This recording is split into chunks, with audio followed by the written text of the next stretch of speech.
Hi guys! Sa panahon ngayon, hindi lang pang-display ang mga DIY projects.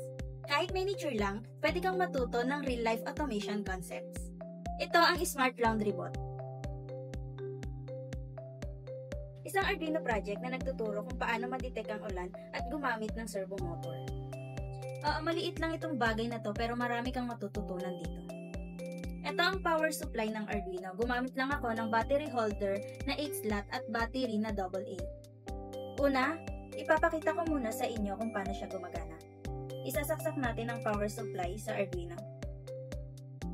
Pag nag-blink siya, ibig sabihin may supply na. Ginamitan rin namin ito ng rain sensor. Chine-check neto kung umuulan. Ipapakita ko na sa inyo kung paano siya gumagana. Ito ang halimbawa ng sinampay. Kapag umulan or na-detect ng sensor na may tubig, automatic nang papasok ang sinampay para hindi ito mabasa.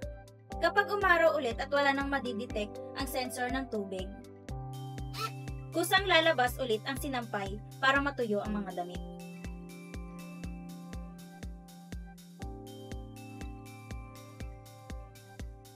Perfect ito sa mga student at kahit sinong gustong matuto ng Arduino.